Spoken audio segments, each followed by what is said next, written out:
aromatique. Pour cela, on va prendre une jardinière, une balconnière. Ça va très bien, comme ça vous pourrez avoir directement sur votre rebord-fenêtre, à portée de main, tout ce qu'il faut pour faire vos petits plats.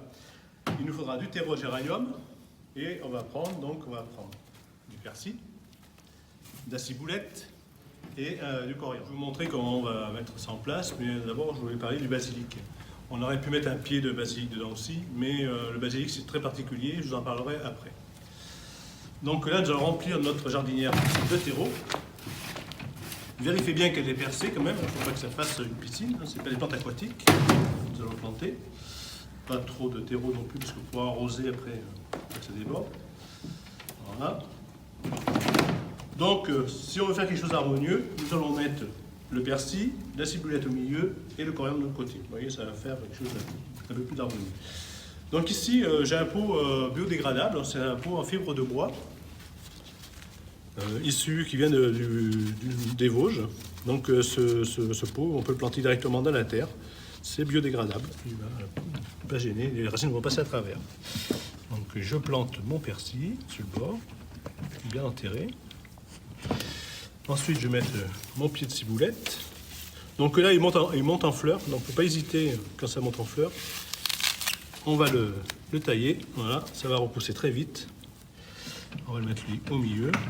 C'est juste une question d'esthétique, hein. C'est plus joli d'avoir une plante montante au milieu que... Et on va dépoter, vous voyez, j'appuie comme ça. On va dépoter le cerfeuil, le coriandre, pardon. Nous allons en mettre à l'autre bout. Voilà. Donc, une fois qu'on a planté, toujours arroser. Pareil, premier arrosage copieux parce qu'il faut bien que ça mouille toute la terre.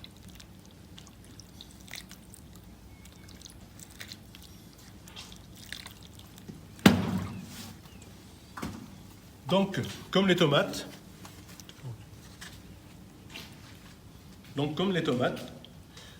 l'entretien c'est toujours à peu près humide. Hein. Ne laissez pas trop sécher votre terreau parce que pour le rattraper après c'est très dur de remouiller, c'est très compliqué.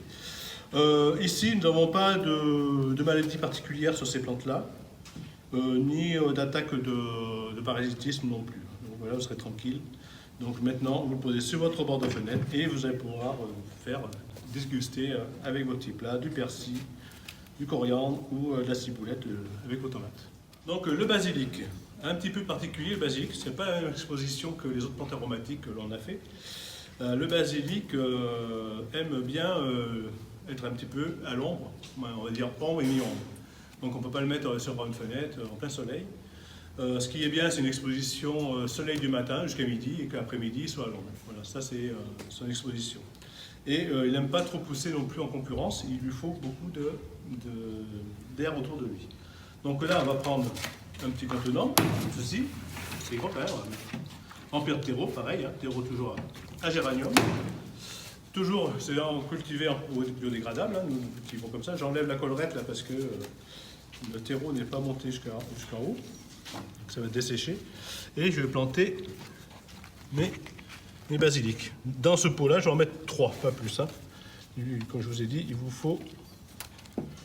faut qu'il soit aéré quand même pour pousser.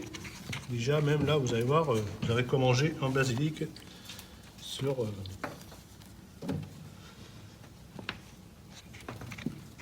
Donc, le basilic, vous voyez ici, à chaque feuille, il y a un départ d'une autre tige qui va se faire. Donc, on va essayer que nos basilics grossissent plus qu'ils ne montent. Donc, dans un premier temps, ce que je vais faire, on appelle ça pincer, je vais couper la tête pour favoriser plein de départs sur tout le tour. Ne jetez pas les feuilles, hein, ça va vous servir pour mettre dans un petit repas sur les tomates. Voilà, ça.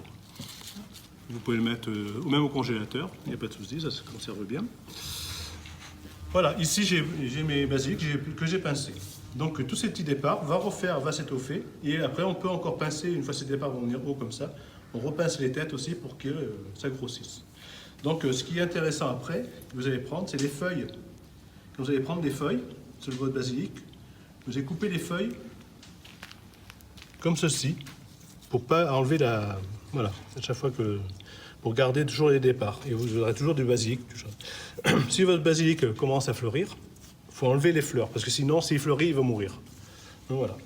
Donc une fois bien planté, ce que l'on fait, comme de reste, on arrose copieusement et on maintient toujours légèrement humide par la suite. Et bien sûr, le basilic, je vous dis, mi-ombre, pas plein soleil. Donc je vous dis à bientôt. Au revoir.